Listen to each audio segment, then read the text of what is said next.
Hello, everybody, and welcome to online discussion, office hour discussion.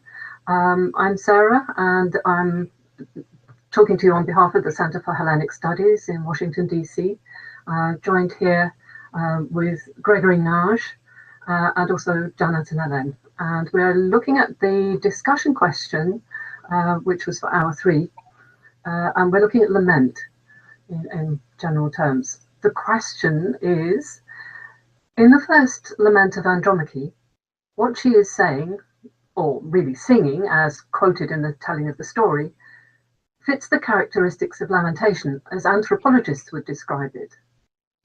But what about the response of Hector to the words of Andromache? Can his words be understood as part of the lamentation? I can see many possible ways of thinking about Hector's words here. What do you think? Now, this question is referring to Iliad 6, where Andromache laments, and then Hector responds to her.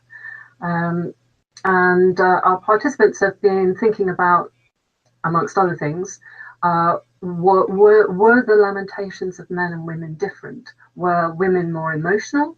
Or could, in fact, male heroes, I think as you've discussed in one of your videos, men can express their lament, but perhaps in a different manner. So, Greg, perhaps you can help us think about that. You know, it might be interesting to share with our participants a book that is coming out, published by the Center for Hellenic Studies. It's by a French researcher by the name of Hélène Monsacré, and it's entitled The Tears of Achilles, Les larmes d'Achilles. And one thing she discovered, and maybe this is a good way to address those very interesting points that the participants brought up, is that when you look at all the descriptions of how women lament and men lament, and of course we understand that the song goes with the crying and the crying goes with the song, and men cry as well as women. When that happens, the physiology, could I put it that way, of actually crying is different for men and women generally. Women have one kind of physiology, men have another kind. But when it comes to Achilles, it turns out that if you look at all the situations where he laments, he can do it both ways. So we don't pick up on that because we're so worried about the fact that he's going to kill Hector and make Andromache a widow and make Astyanax an orphan.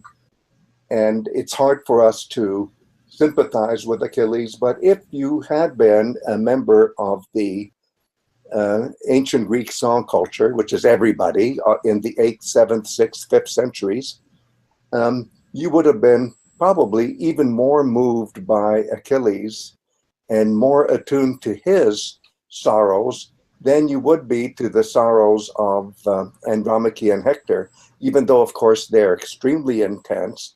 All I'm saying is that we moderns find it easier to relate to Andromache, not so easy to relate to Hector, and even less easy to relate to Achilles. I haven't answered anything. I'm just setting the table. Yeah. Yeah, if I may say something. I'm very glad that you talked about Hélène Monsacré's book, Les larmes d'Achilles, which is a very, very nice book to read. And I think that the name Achilles is almost a kind of micro narrative in itself, because it means that he who laments, who has the sorrow of the people. So this is very much tied to lamenting. Absolutely. He, as it were, channels all lament traditions. Now, again, I don't want people to lose interest in Andromache because she's the first example of a morphologically accurately represented lament in Iliad 6, and I love that. But then I was thinking that the way Hector responds, and okay, I'm pushing the discussion in some of the directions that our wonderful participants took it. In many ways, Hector picks up on the sorrow of Andromache, and it's almost as if the sorrows of Andromache and the sorrows of Hector were complementary, and they kind of come together in their shared love for their infant son, Astyanax, because after all, both show deep affection for the little boy, and both express their fears about what will happen to the kid.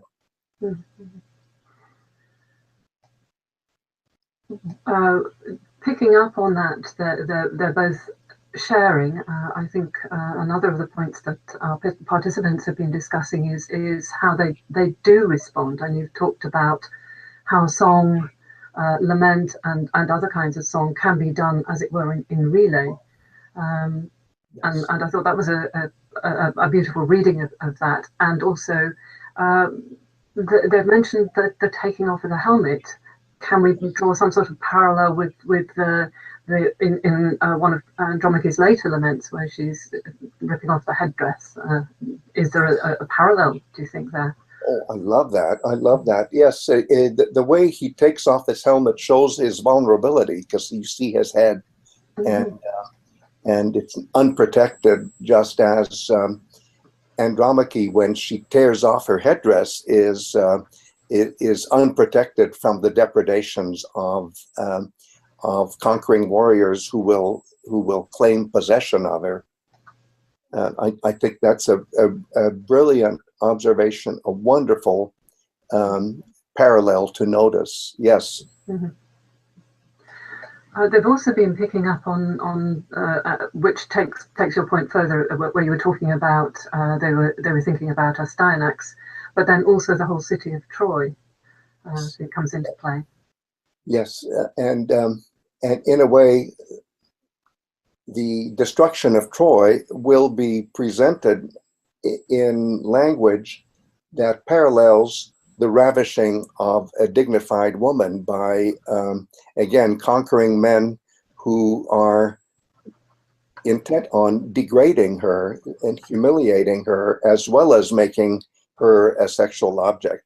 And it all comes together in this amazing word, kredemnon, which just means headdress, but it applies not only to the headdress of Andromache, which she tears off in 22. Sorry to jump ahead.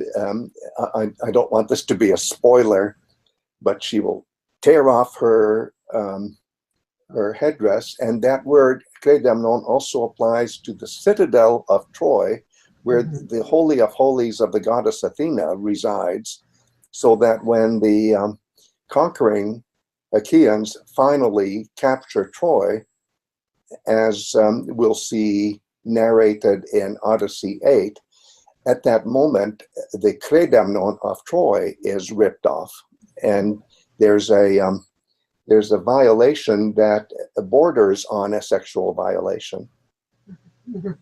So one of the things that we can draw out of these close readings of particular passages is then that resonance when we see similar language being used, similar situations being used, similar words being used, yes, and the way it all connects together.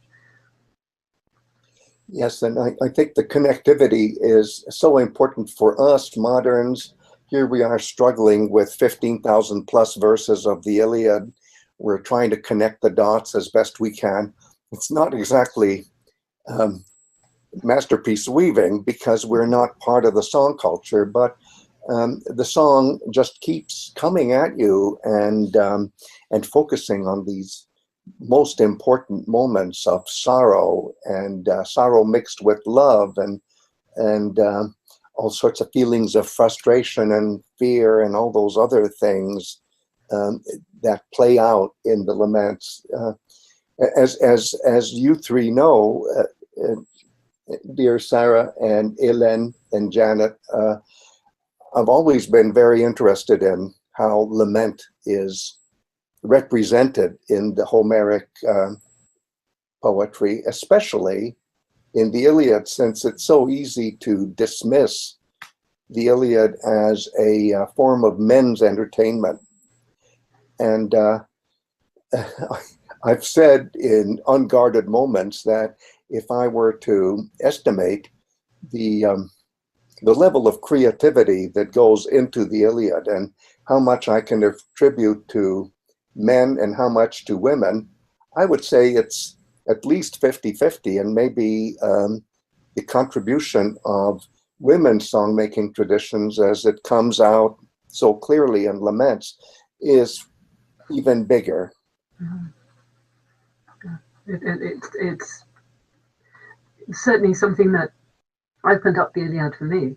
When I first read it, I thought it's all going to be fighting. And, yes. And then there are these beautiful moments that you helped to bring alive, and there's so much worth savouring.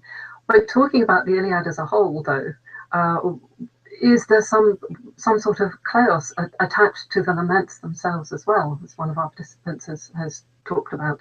Yes, yes, I think so, and I think it'll come out more clearly in the Odyssey, where Penelope, who is lamenting all the time practically, will become, by way of her song, a figure of Klaus herself.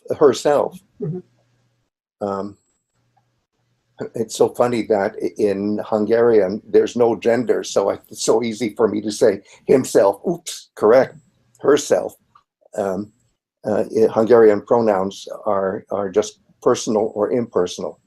But yeah, I would say that there is Klaus in Lament, and in fact we have a preview of that, I think, in Iliad 9. Spoiler alert, maybe our participants haven't quite pushed that far, some of them, but in 9, when the emissaries, who are friends of and comrades of Achilles, come to his shelter, there he is singing Klea Andron, which would mean the glories of heroes. There's Klaus in the plural. And I'd be willing to bet, although it's not spelled out what he's singing, that Klaus includes lament, includes love song, as well as epic as we know it, which is narratives of the life and death struggles of men and women, because after all, women are even more vulnerable in war than men are. Yeah, yes. Yes, I have a question. What about the weaving? Because Hector, at the end of his lamenting, because he's lamenting also, he's answering Andromache, then he tells her to go back to her weaving. And Hélène, we saw it in the book in Iliad 3, I think, or 2. She's weaving the story of the Achaeans and the... And sure enough, when we see in 22, just before she tears off her credemnon, her headdress, she's weaving.